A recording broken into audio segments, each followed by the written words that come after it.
Welcome back, guys. Thank you for joining me for the second interview of To Speak My Truth today.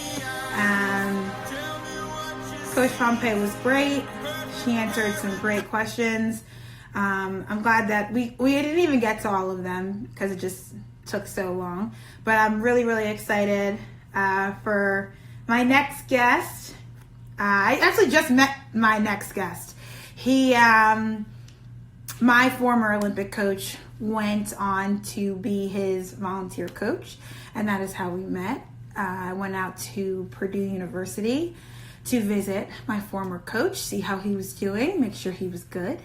But Coach Jim Garnham is my next guest, and he is the assistant multi-events coach at Purdue University, and he was formerly at Notre Dame. And so he's had tremendous success at one of the greatest schools in the nation, Notre Dame. And he was there for 10 seasons.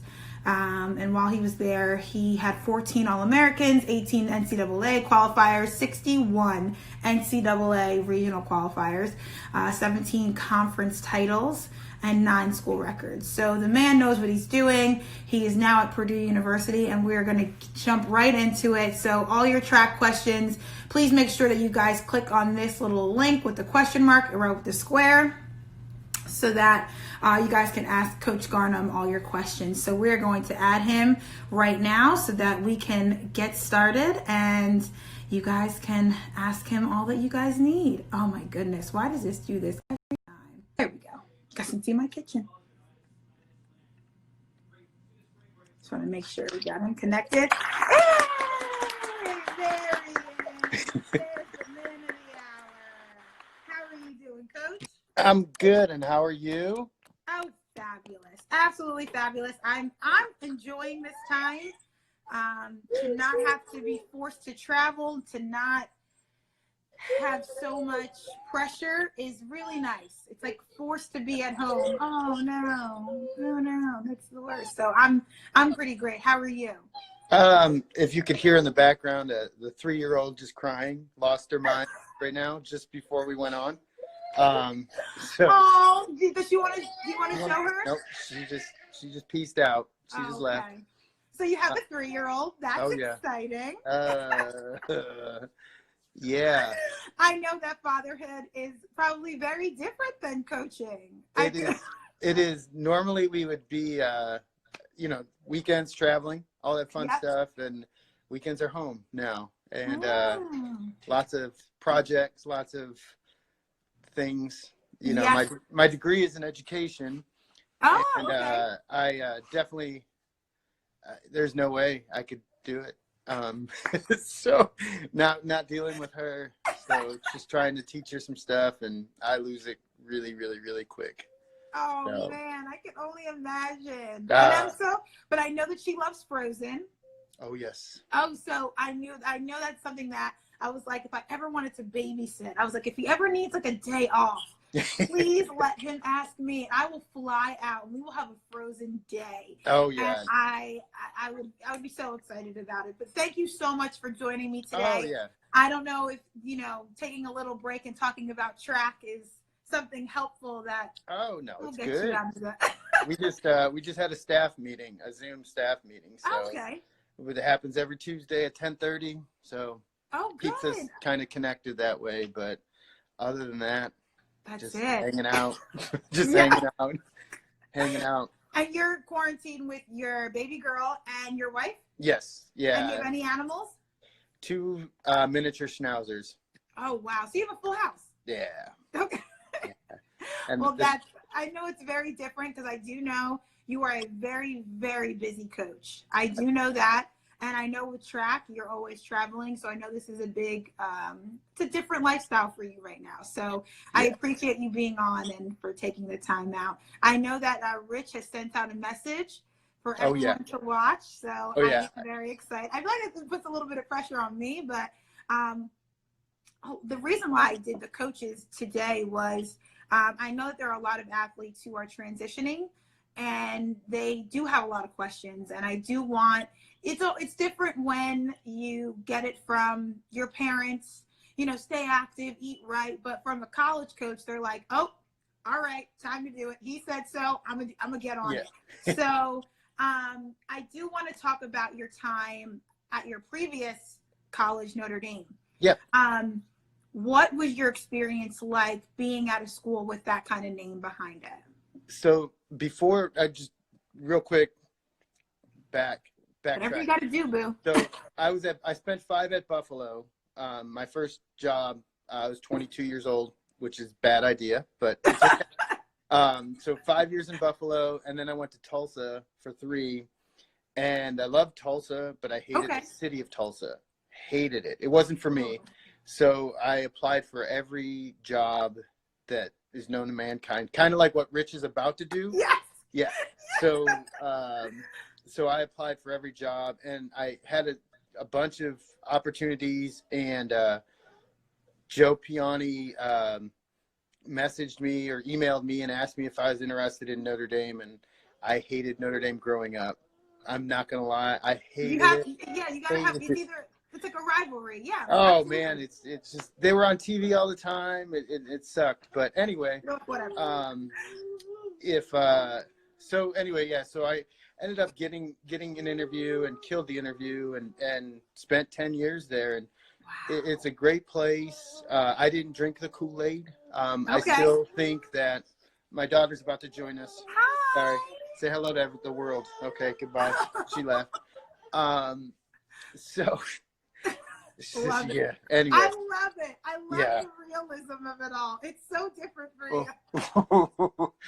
So, yeah, but I mean, I didn't drink the Kool-Aid at Notre Dame. I don't think it's the best place in the world. I think it's the best place for people who think it is. Like, I know I've recruited kids that went there that are diehard. You know, that's what it is. But, you know, for me, it wasn't. It was an opportunity to coach and to help develop young people into better citizens. I mean, that's just kind of where it was at.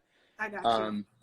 But, you know, Notre Dame is Notre Dame. My wife worked at Notre Dame. She worked in she was assistant director of food and beverage at the hotel and conference center there, and she kind of the same thing here.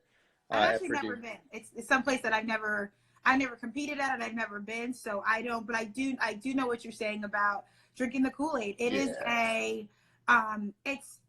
it's so different because it's not like an Ivy League, because it's not like it. I mean, Princeton, it's Princeton, the name, but Notre Dame is something different. I feel like it's sort of like an Alabama in a sense. It's like, you got to drink the Kool-Aid, but Notre Dame is a whole nother ball game. Yeah. And I mean, I know you worked with like Mary Saxer. Yep. And so I have her on next week. And so, very good. So it was really cool. So, I mean, you got different athletes like Mary in a sense. Yep. So is it difficult to coach people because I feel like Notre Dame gets different levels of athletes in a sense. Yeah. Is it difficult to coach people who are like there because their dads went there, and then people like who went there because they actually knew you were a good coach and wanted to be there for track and field? Yeah, you know, it's kind of nuts, that whole process of that. Oh, she's coming in again. Can you say hello? Hi. Then go away. So that process is crazy because there are lots of people that are, sorry, she's about to trip. There's a lot of people that have parents that have gone to school there, grandparents and everything else. Fortunately for me, you know, most of those kids were pretty solid athletes. You know, there were some that were exceptional. Yes. But, you know, a lot of the kids that I didn't have scholarship money, I walked into, when I got there, I had two guys that were, one was on full, he was a high jumper who did nothing the entire time there. And then the other kid was a triple jumper who jumped pretty solid from California, and ended up making he was the first guy in Notre Dame history to make the NCAA meet for me in the triple jump.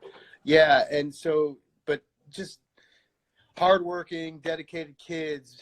But then you have the other side of the coin where it's $70,000 to go to school there. Either your scholarship, financial aid, or need-based aid, or, you know, you got the money to pay. You have the money to pay for school. Yeah. So you're recruiting those people as well. And so it's. Hi. Oh my gosh, she's your twin. She is Yes. literally your Oh twin. no, 100%, 100%. There are pictures from kids that she's like, that's me. I'm like, no, that's Daddy from a long time ago when he had hair. So. And then having you, I lost it all. So. Yeah, exactly. Come here. Just stay here real quick. So anyway, yeah, but again, yeah, the process of that is for me, it was getting developmental kids mostly, getting kids to walk on and pay money to come to school and all that. And the majority of my kids were like that, until, I can't even think. I mean, Nate Richards and Nate and Kevin Shipper were my really only 2 scholarship guys. Oh, wow. As far as that, and Kevin was a 3-time All-American and Big Ten Conference champ or Big East champ. And, Nate was ACC champ, multiple time All-American for me. But again, those guys worked their butts off for me and they trained hard. And, that's like one of those things that you always want, and of course, absolutely. Yeah. I mean, when I spoke to Coach Pompey, and I feel for the coaches now that I'm on the other side. It's because there's so much going on. There's so much happening. And for a coach to have to, at a college level, keep that kid focused, keep the kid to buy in and really join the program, be there every day, show up. And it's a lot. And I'm talking later about, the freshman 15 and all the other things that go in with it.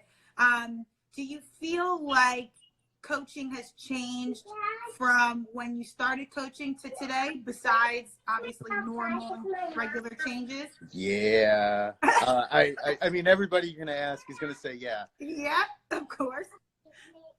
Yes. Sorry. She asked us. So yeah, anyhow, yeah, it has and there's certain kids like I just saw, and I'm going to give him a shout. He just got on Isaiah Martin. Yes. Isaiah is my decathlete now at Purdue, and he is a throwback to when I first started coaching. A kid that you could yell at, a kid you could be hard on, and a kid who's going to respond to you because of that. Now, there's a lot of kids, not to say that my group here today, but overall the process is different. You can't talk to them the same way. Yeah. I swear a lot, and I have to watch my mouth when I'm the same certain way. people. You can ask Rich. Yeah, I was the same way. Rich was like the calm coach. He was the good cop, and I was like the ballistic lunatic. And I knew I was going to get that just being a female coach. But this is exactly why I can't coach in college. I'm going to be real honest. I can't coach in college, and I'm a hard-ass coach. Like, don't come to me with your BS. Don't do that. I curse all the time because the thing is, I know how these kids are on the outside. Yeah. And so what I'm saying is no shock to you. Yeah. And so I got real bonquisha with some of these athletes, and I didn't care. I was like, I don't care what you gonna do. What you gonna do? Leave? Exactly. Like, I just don't. And the thing is, like, Rich was like, you're gonna get fired. I was like, okay, this ain't my full-time job. Yeah. And I'm like, oh wait, if I go to college, it would be my full-time job, so I can't get fired. So I can only imagine how you've had to adjust with the times. Oh yeah, yeah. To coach some of these, and I will say softer athletes, because we are in a softer generation. Yeah. How do you deal with that? You just learn as you go through. I mean, some kids. Here's the deal: some kids want to be coddled. Some kids want to be told they're, after every jump or every throw or something, that you have to give them something positive. You can't just be negative always, or you can't just say, "Hey, you did this wrong. Let's fix that." Well, what did I do right? And it's like, what do you need? You want put my arm around you, give you a hug, and say, "Hey, good job." I'm that guy. I will do that, and I have no problem doing that. But you got to make sure at some point in time you're doing the things that I need you to do right. And so I started coaching in 1990. I graduated in 98. So in 98 I started coaching. In 99 I was coaching Division I track and field. So it was absolutely nuts. Like I'm, just still competing and coaching high school kid or college kids. I'm like, this is insane. So it is. I can only imagine. That's a quick turnaround. Yeah, it's nuts. It's a very quick turnaround. So, but again, the kids today, I mean, it's just what it is. I mean, it's the generation, and it's got nothing against the kids. It's got nothing against the parents. It's just that's what, as a society, we've done. And, that little one that just keeps running back and forth, she's not going to be like that. I ain't giving her nothing. She's working for everything she's going to get. And, and there's nothing wrong with that, I don't think that's how I was raised, and I completely get that. And when you want to achieve a bigger dream, it's going to take sacrifice. It's going to take that dedication, and it's not always about being coddled. So I definitely understand that. I am going to throw it to one of your besties right now. Will you recruit a less talented athlete that is more coachable over a more talented athlete? Yeah, absolutely. Because that kid's going to work hard. Yeah. He's going to work hard. I mean, and, I don't know if I have anybody on here now that I'm recruiting or that I've recruited for this incoming class, but I do have 2 kids that I'm bringing in because they work their butts off and they work hard, and, it's just kind of how it is. And now I would definitely want that more talented kid. Of course. Obviously, because, I mean, the more talented you are, the better you get, and the higher you elevate your career and your team and your program. But at the end of the day, you got to surround yourself with people that want to work, that want to be good, and I guess what is it? Oh, I'm trying not to read the comments. Oh no, I know. It's the worst thing in the world. I'm always reading the comments, and I'm like, it comes and goes. People could be having their own full-blown conversation, and I'm like, y'all realize that this is public, right? But I see. I'm going to see Rich's name all day. He has so much to say all day. Exactly.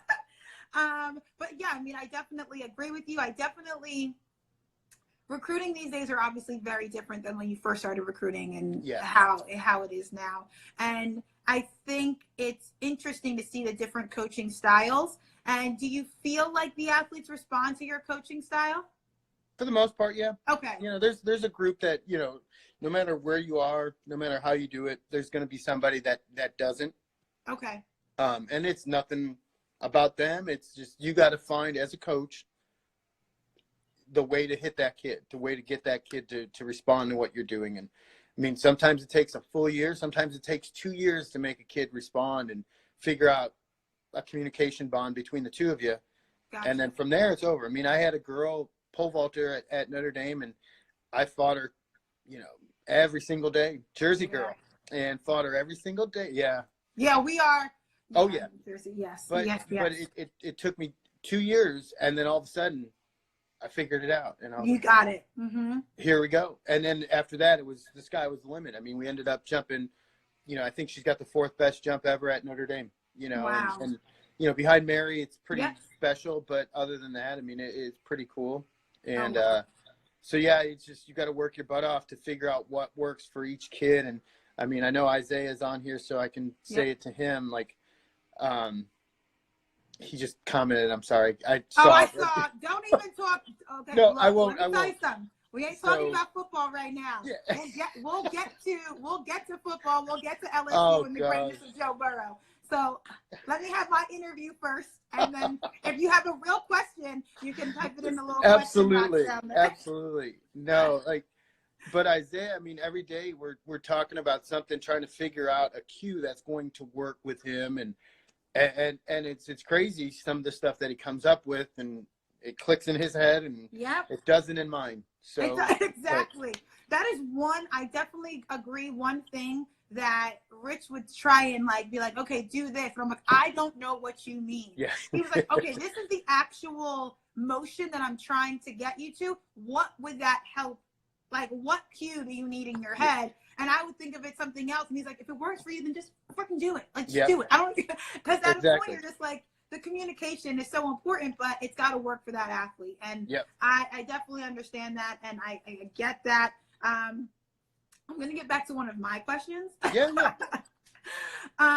So you've had such great success as a coach, and I admire that, because I do know in 10 years, 11 years that you've been coaching at Notre Dame and now here at Purdue, you've had so many different athletes and you've gotten most of all your athletes to great success. So what is the key that you feel is helping you adapt to each athlete to continue this success? Yeah. So that's, I've been pondering that for like the week that you've given me and I would say it's, and I don't want to take credit for it, but it's the way how I present myself to a kid. Okay. The biggest thing that I have, like when I took over at Notre Dame, they needed a change. The guy was there for 22 years, and he just cared about the men. He called, and he called Mary fat. He called Mary's not doing this. Mary's not doing. No, it's got nothing to do with fat. You can't connect with the kids. And so the way I am, I'm real. I'm not fake. When you come in on a visit, you're getting the same exact guy that's going to be at practice. I listen to music. I have a good time. We make sure we're getting everything done that needs to get done. But at the same time, we're having fun. And that was, and I'll kind of bring that into another question about coaching is like, like with me, my dad's a coach at the University of Buffalo. My dad coached me all through high school, and then now he's coaching at the college rank, coach national champ and all Americans, everything in Division I. And everybody was, oh, you're coaching because your father coached. No, I'm coaching because the guy who coached me in college, I followed him from Nebraska to Kent State. That's the guy that motivated me every single day to want to do this and to help kids like me further their education, further their athletic career, and do all that. And so that's kind of where I'm at with it is he made it fun every single day. Like, I hated practice. I mean, I hated Mondays. I mean, I knew Monday for 5 years I was going to throw up every single Monday, and I did. Yeah. And, but he made it fun for me, and that's what I try to do for my kids. And I try to have a good time. I mean, there'd be days when I was at Notre Dame and I'm screaming and yelling at vaulters because they're running through. Yeah. I don't do that anymore because it doesn't help them. It literally doesn't help them. Like, me getting mad at them, it's just like they're mad at themselves. And so it's just like kind of one of those things. Pressure. So it's just trying to make a stress-free environment, and not that it's always going to be stress-free, but fun, competitive environment. I mean, I took over a group here at Purdue that's pretty freaking amazing. So, I mean, on both sides, men and women, and the women were going to kill it this outdoor season. And I'm so upset that we didn't get it. I'm so upset. I can only imagine. My group was absolutely ready to roll. I mean, indoors, I always think indoors is just a step to the outdoor outdoor meets, and it just sucked that we're where we're at. You mean? Yes.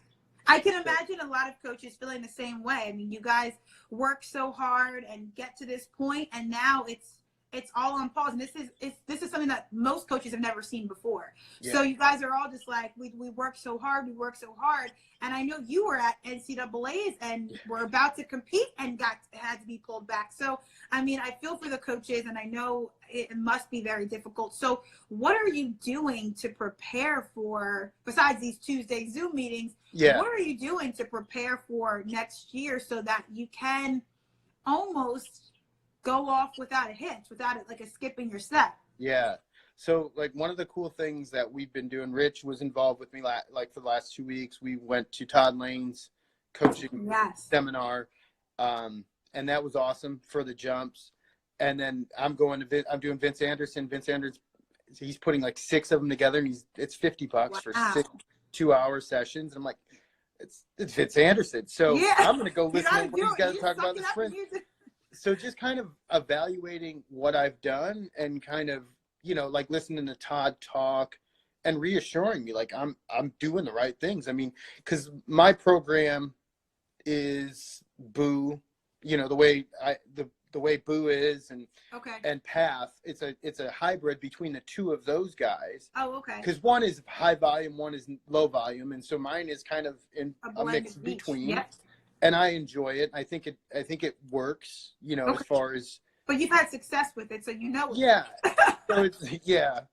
But, it's like you just kind of reevaluate some stuff. And I'm writing programs. I'm writing workouts. I'm doing all kinds of stuff. And, I meet with my kids. We've met twice so far on Zoom. Okay. So I met with the entire group, my jumps group. And then last week it was all individual groups, like the long jump. Well, long jump, triple jump never showed up. None of them. Oh. But the vaulters, the high jumpers, the multi, they were all there. Okay. So we're doing that. And then this week we have a big meeting again. And then next week we'll go into individuals and just kind of let them talk, let them see everything, and let them know like we're good and we're ready to go. And the biggest question to them is what's going to happen. Yeah, when are we going to start? What's moving forward? What's it going to look like? And I know that a lot of college coaches are in the same position. Everyone's just asking like what to do, but there's really we don't know. Like nobody knows. And so I think are you sending workouts to your athletes to keep them? I am not. Okay. I am not. And I know I'm bad for not, but no, you're not. Don't ever put yourself down. Please. Do you see your resume? Come at you if they really have a problem. Like, get out my face. Don't you're fine.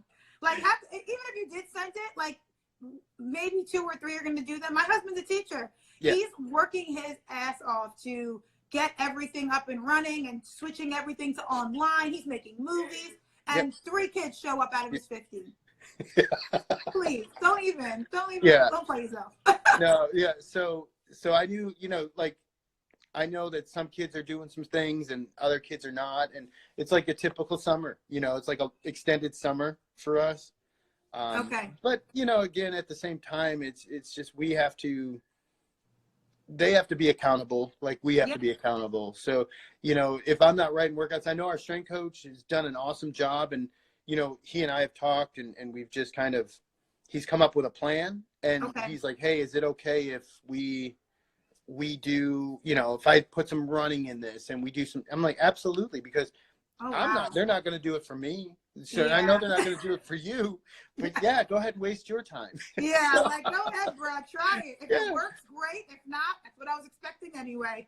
Thanks for all of that. But I definitely think that it is up to the athlete, and something that my coach, my strength and conditioning coach, and my track coach have been sending me. I'm on a 6-week program. Yeah. Until I start training again, and I'm like, what is going to keep me motivated every day? Like, seriously, and I'm at the Olympic level, and people, I think, look at us and we're like, oh, the Olympians must be getting after it. I'm like, what are you talking about? Like, we're in the same boat. Our biggest thing, I was supposed to retire, be done. Yeah. Now I got to do this shit for a whole nother year. Like, we still need motivation every day. And so for me, it's really about, and Ashley Kelly just spoke about this from the BVI, it's about gains. So each day is just a gain for that next season. Yeah. And so it's going to help us so much for the next season. So I truly believe that I think college kids right now need to know that, it's a downtime and we all don't know what to do, but anything that you do is going to help you for next season. Yeah. Even if it's a 10-minute jog every day, 4 days a week, whatever you can do, a quick sit up, I don't know, hold a little donut up, have your mom hold it and sit up to the donut, whatever you got to do. I think it's necessary, but but at the same time, I don't want people, for me, I'm like, I can't put this much pressure on myself. Yeah. We're in the state of the unknown, and now there's articles coming out like the Olympics won't be able to go off if they don't have a vaccine. Yeah. It takes years for vaccines to get, tested and distributed. So it's a very big state of the unknown. So I appreciate your honesty of you not sending your athletes workouts. I think it's genuine. It's real. And half the kids are going to look at it and be like, yeah, good luck with that, bro. I ain't doing that shit. Yeah. That's exactly what they're saying. Like, they look at it and they're like, I don't care.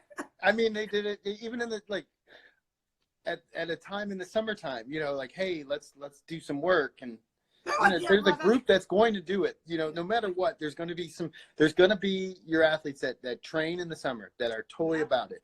And then there's going to be those kids, like, I'm going to go ahead and put Isaiah Martin on blast because he's in here still. And Isaiah, literally, I gave him 2 weeks off from nationals, one to recover for how hot it was. And the second week, Just chill out. Third week, get going. That fool took off 2 months. two. I almost said 2 months. 2 months. And then we get back to the fall, and it's just like. And I think that's, to be honest, I literally just spoke to Coach Pompey about this. I'm like, I wish I would have been more educated, not just in school, but in track. I had no idea that programs were made.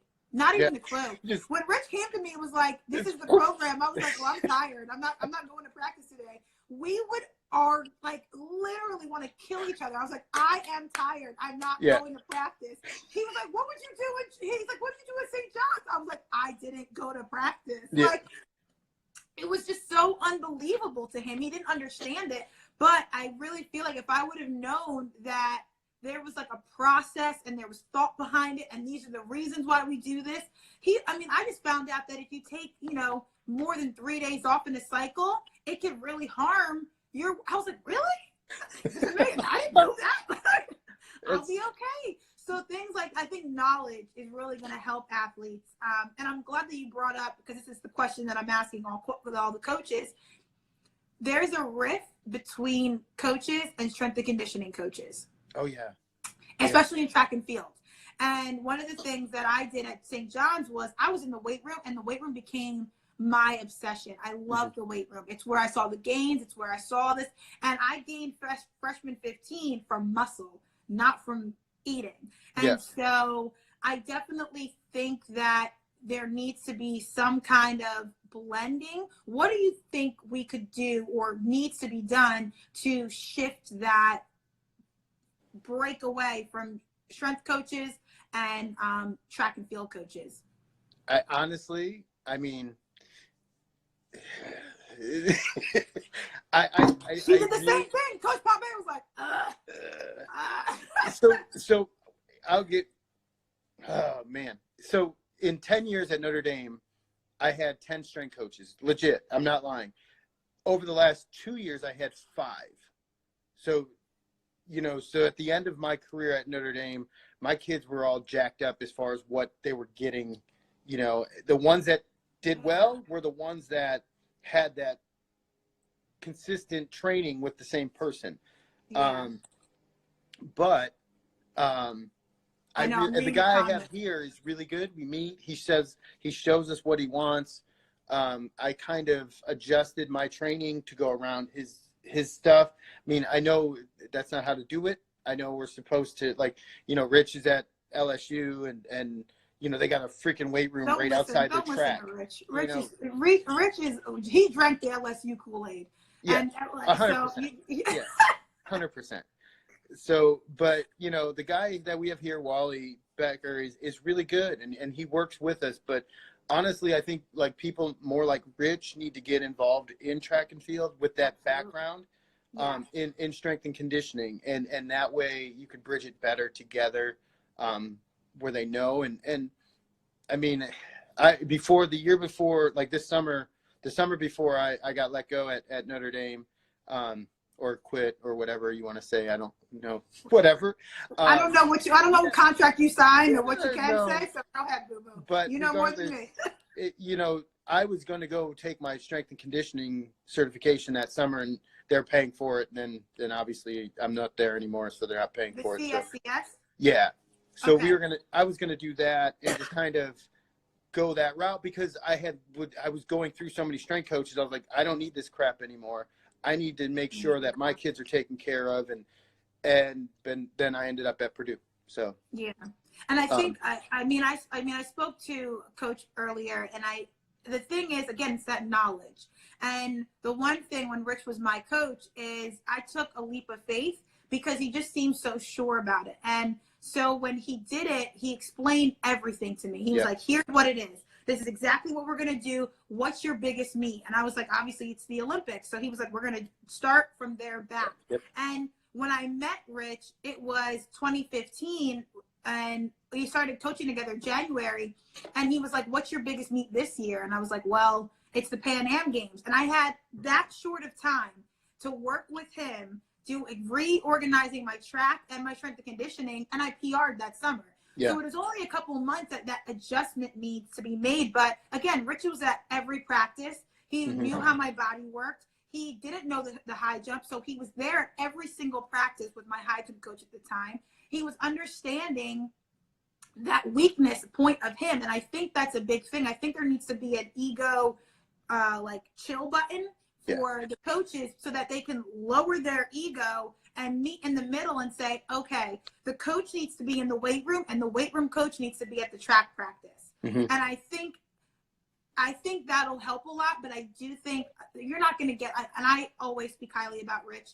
I don't think there are enough Rich Fishers in the world that can just say, okay, this is what it needs to be done. And Rich will never say, I need to write your program. Like, let me take over. He's just going to sit back and be like, okay, when you need me, you let me know. But I think at high level programs, there needs to be more of a blend. There needs to be something, because there's just such a rift. To go through 10 strength coaches, nothing is consistent. Yeah. Now I know there's a girl that's on here, Carly, now Glasnow. Hi, Carly. There you go. She went through 4 or 5 of them, you know, in her 5 years at Notre Dame, and I've, you know, it's just, there's a bunch of kids that are joining now, and it sucked, and there's just like no consistency with it, and but at the same time, you know, it's just what it is. You know, you got to get in, and most of the time is, you know, when I first got here, we did a 6 a.m., 7 a.m. lift, and I'm like, this is good, but you know, we're getting busy work in. Basically, you're getting up. You know, you're not making any gains, and you know, over the last, you know, this past year, we went afternoons, and all of a sudden, everybody got better. It changes, yes. And these are the things, again, at my level, I had no idea, not even a clue. I think you need to really educate the athletes, because even if you educate them and let them know, it helps them so that if they do have a strength coach that isn't understanding and doesn't understand what they do, they can at least make the small, like the little things, band work, all this kind of stuff that will help them and keep them where it needs to be. And but I'm glad that you have a good weight room coach now. Yeah, he's really good. He's really good. He's been there for, I think he's starting 9 years. So, and he's worked with us the whole time. He was an intern and they hired him. So he's gone through USA level 1s, and I mean, he's done everything that he possibly could do to help out, you know, to learn more about our sport. And he's really good. He's actually really, really good. So I'm happy with him. So that's always helpful. Knock on wood that he stays. So and so I know that, I mean, I'm not going to take up too much of your time. No, you're good. And I know, like, we've been speaking about Rich. So you had Rich Fisher as a volunteer coach. Yep. Now, is it something that you feel, I know there's a rule, like, he wants to get a coaching job at a D1 university. Yep. Do you feel that it's very vital for coaches to go through that volunteer process, that first year volunteering, in order for them? Because Coach Pompey was a 4-time Olympian and then got right into coaching. Yeah. But she didn't have to volunteer. So do you think it's beneficial? I do. I think it is. I think coaching at any level is good, regardless. I mean, I started, you know, I was a solid athlete, but I started coaching high school and then got an opportunity. I worked with a club team in the summer that trained at the University of Buffalo. That's kind of how I got into Buffalo. They saw me and they knew who I was because I'm from Buffalo and everything else. But so that kind of spun the wheels there. And I said, anybody who wants to coach at any level needs to start somewhere. And like with Rich was high school, you know, and he did a phenomenal job for me this year. You know, and I was just looking for help, you know, and that's literally, I posted it. I had like a bunch of people. He sent me a message, and I was like, dude, this guy is unreal. Like, I'm like looking at his resume, like, oh shit, this guy's unreal. So like, let's give him a chance. And, you know, for him, it was just more learning the jumps and learning, you know, the long and the triple and the vault. I mean, he's phenomenal in high jump. He's really good high jump guy, and he's helped me out, and it was awesome. And I'm gonna miss him, but it won't be the last time I work with Rich. Just so you know. I know that. So, I feel like he would talk about you, and I was like, oh God, it's like a bromance. I feel like wherever, like, you guys are bound to coach somewhere together, and it just be like. it's going to be like the breakout school of the year. I swear. It's going to be You guys awesome. have done a great job. It's going to be good. And, you know, I did a lot better, you know, like you walk into a situation, you don't know anybody, you know, he came out, you know, flew out on a weekend and he was like, hey, I was like, just stay at the house. And I don't know who he is, you know, I have no clue, just stay at the house, hang out, you know, and it was good. And I enjoyed him, and he's awesome. And it was a fun year. And I mean, you got to see us a ton. So, I did. You know, as far as it was fun, we had a blast. I'm going to miss him this year. And, you know, heck, if we don't have a throws coach, I may be a throws coach, and we may hire him. Who knows? I know. We don't. That's the thing. It's like we don't know. There's no, like, everything is just so up in the air. Yeah. So I can only imagine what that's like. But Coach, I truly appreciate you coming on and answering all these questions. I hope that there wasn't too much of an annoyance, but I truly appreciate it. I'm going to give you another round of applause for Coach Jim Garnham. I definitely think as the year goes on, I think we'll definitely have you back and see what has transpired, what's changing, what's new, and stuff like that. So I truly appreciate you coming on, and I hope you'll be another guest another time around. Absolutely. And now it's time for Ken's Corner. Ken is my husband, and he has random questions. What's up, Coach? What's up, homie? How are you? Good, man. Good to see you again. Good to see you. Good. So my question for you, would you rather go back in time or go ahead in time travel-wise? Hop in the DeLorean, gone into 88. Oh, shit. Oh, sorry. Oh, man. Well, if I go back, I don't meet my wife. Probably don't meet my wife. So future, see what's going on in the future. How far ahead? 20 years, 50 years? I mean, if for the kids that are on here that know me, I'm gonna pass at like 55, kind of. Okay. So 10 years, 15 years. 10 years is fine. See what my daughter's doing with possibly her brother or sister, whatever. Oh, so. Yay. Yeah. I like it. All right. Look at that. He didn't want to miss out on his wife. Exactly. See? No. That's so not great. Living past 50. Hunter just wrote, not living past 50. 55, homie. 55. Oh, man. They're not even giving you that much time. No, that was the ongoing, that was the thing, is 50. I wasn't going to live past 50. Oh, my gosh. Yeah. Well, Rich told me that you drink, is it Coca-Cola or like Diet Coke or? Coke. Every day? Yeah. I gotta stop. So, we talked about like the whole, like the kids working out. Yes. My wife works out every day. She does stuff. I literally look at a treadmill and I'm like, I don't want to do it. Like a bad life decision right there. Not gonna do it. What's up, Nate Richards? Nate, my vaulter just joined. Rob is on there. Look at Rob. Look at all these people on here. Thank you, guys. I know. You did a great job. No, I appreciate it. No, gosh. This is awesome. Like 6 a day? You have 6 Cokes a day? No, God, no. Never. Rich just said, one. Just one. What Rich just said. I don't know. Rich lies. And I do have to point out, guys, for all of you guys watching, if my information is correct, Coach Jim Garnham scored more points in the decathlon than most of the athletes today. Is that right, Rich? What was your decathlon score? Yeah, you scored more than Kyle. Oh my God, I can't believe his name. No, 76, 83 was my PR. In college. 1996.